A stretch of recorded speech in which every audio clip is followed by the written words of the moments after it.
വെഞ്ഞാറമൂട് കൂട്ടക്കൊലപാതക കേസിൽ അഫാന്റെ കുടുംബത്തിന് 65 ലക്ഷം രൂപയുടെ കടബാധ്യത ഉണ്ടായതെങ്ങനെയെന്ന അന്വേഷണത്തിലാണ് പോലീസ്. 2021 ശേഷം 3.5 വർഷ കാലയളവിലാണ് അഫാന്റെ കുടുംബത്തിന് 65 ലക്ഷം രൂപയുടെ കടബാധ്യത ഉണ്ടായിരിക്കുന്നത്. കടബാധ്യതയ്ക്ക് പിന്നിൽ ഉമ്മയാണെന്നാണ് അഫാൻ നൽകിയിരിക്കുന്ന മൊഴി. കടക്കാരുടെ നിരന്തര ശല്യം കുടുംബത്തിന് ഉണ്ടായിരുന്നുവെന്നും സൂചനയുണ്ട്.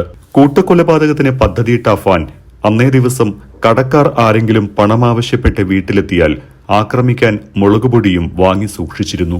കൂട്ടക്കൊലപാതകത്തിന് ശേഷം വീട് കത്തിച്ചു കളയാനായിരുന്നു അഫാന്റെ പദ്ധതി. ഇതിനായാണ് ഗ്യാസ് സിലിണ്ടർ തുറന്നുവിട്ടതിനു ശേഷം അഫാൻ പോലീസ് സ്റ്റേഷനിലേക്ക് പോയത്.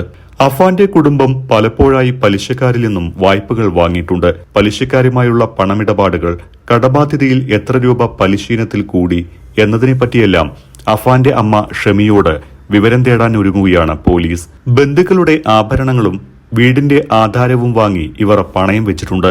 ആദ്യ 2.5 വർഷം സാമ്പത്തിക ഇടപാടുകളെല്ലാം കൈകാര്യം ചെയ്തിരുന്നത് ഷമിയായിരുന്നു. എന്താവശ്യത്തിനായാണ് ഇത്രയധികം പണം കടമായി വാങ്ങിക്കൂട്ടിയത് എന്ന് അറിയണമെങ്കിൽ ഷമിയുടെ സഹകരണം വേണമെന്ന നിലപാടിലാണ് പോലീസ്. പലരിൽ നിന്നായി വാങ്ങിയ ഇത്ര വലിയ തുക എന്താവശ്യത്തിനാണ് ചെലവഴിച്ചത് എന്ന് അറിയണമെങ്കിലും അഫാന്റെ ഉമ്മ അന്വേഷണത്തോട് സഹകരിക്കണം.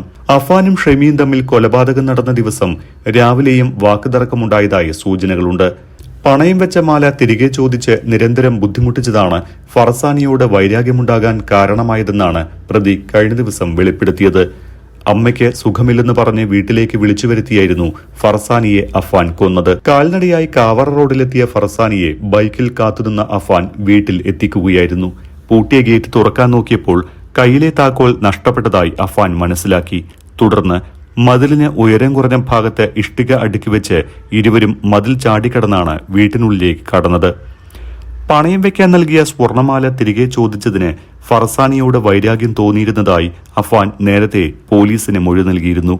സാമ്പത്തിക പ്രതിസന്ധിയെ തുടർന്നാണ് അഫാനെ സഹായിക്കാൻ ഫർസാന സ്വർണമാല നൽകിയത്. എന്നാൽ ഫർസാനിയുടെ വീട്ടുകാർ ഇതറിഞ്ഞതോടെ പ്രശ്നമായി. മാല തിരികെ ചോദിച്ച് ഫർസാന അഫാന്റെ മേൽ സമ്മർദ്ദം ചെലുത്തി. ഇതേ തുടർന്ന് തന്റെ പിതാവിന്റെ കാർ ആറ്റിങ്ങലിലെ പണമിടപാട് സ്ഥാപനത്തിൽ പണയം വെച്ചു. അതുവഴി ലഭിച്ച പണം ഉപയോഗിച്ച് മാല എടുത്തുകൊടുത്തുവെങ്കിലും ഫർസാനിയോടുള്ള വൈരാഗ്യത്തിന് ഇതും കാരണമായി.